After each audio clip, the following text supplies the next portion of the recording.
الله أكبر الله أكبر الله أكبر الله أكبر.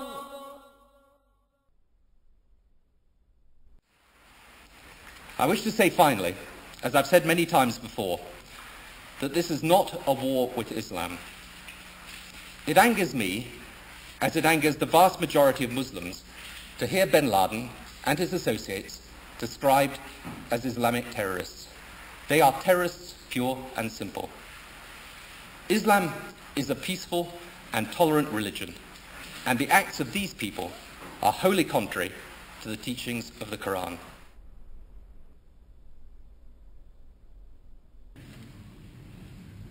I also want to speak tonight directly to Muslims throughout the world.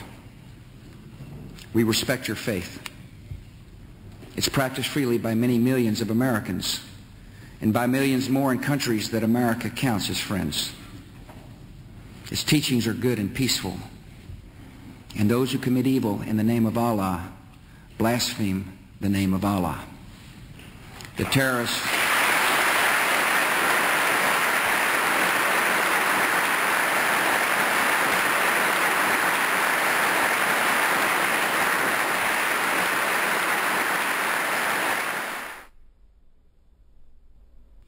I want you to understand, I want the world to understand that our actions today were not aimed against Islam. The faith of hundreds of millions of good, peace-loving people all around the world, including the United States. No religion condones the murder of innocent men, women, and children. But our actions were aimed at fanatics and killers who wrap murder in the cloak of righteousness, and in so doing, profane the great religion in whose name they claim to act. My name is Ken Bigley from Liverpool, the Bolton district. I'm here in Iraq, and I think this is possibly my last chance to speak to somebody who are listening from England.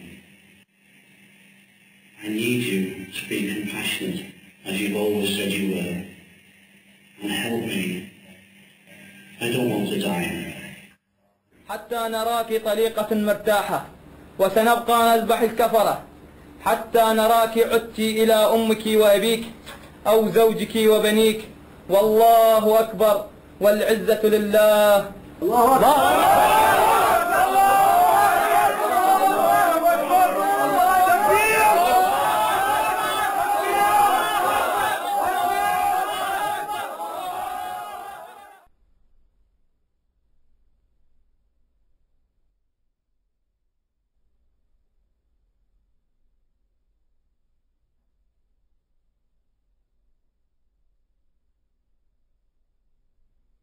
The tendency of Western political leaders to deny the connection between Orthodox Islamic mainstream and terrorist violence is replicated in the universities and the media.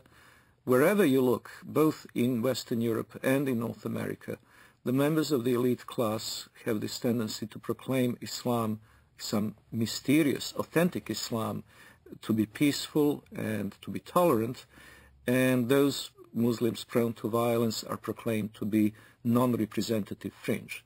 Well, I would really appreciate if people who make such claims could then explain the continuity of violence from the earliest day of Islam, from the earliest days of the Prophet and his immediate successors throughout the 13 centuries of recorded history. The real burning question in the world today is, does Islam and Islamic civilization actually sanction the violence that we're seeing being perpetrated in its name around the world? And to that we have to answer, if we're going to be honest about it, an unqualified yes. The Islamic sources, the Islamic texts, starting with the Quran, but not limited to the Quran, the Islamic texts including the Hadith, Islamic tradition, Islamic theology, Islamic law, the traditions of the interpretation of the Quran throughout history and Islamic history itself all bear witness to the fact that Islam has a developed doctrine, theology, and law that mandates violence against unbelievers. The origins are, of course, in the Muslim desire to impose all over the world the only religion, the only just religion, which is Islam, and the suppression of all other religions in order to establish the rule of Allah over the whole earth. This is a religious duty which binds the whole community and which the Muslim community is obliged to impose, because they are obliged to obey the order of Allah, and this is the desire of Allah as expressed in the Quranic revelation. I believe that those terrorists that want to do harm to others are applying the true Islam that was practiced by Muhammad and his followers in the early stage of Islam.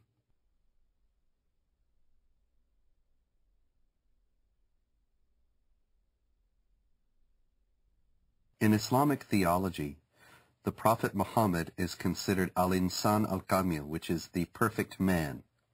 He is the model par excellence to be imitated. He is the person that the more a Muslim is like him, the better off he is.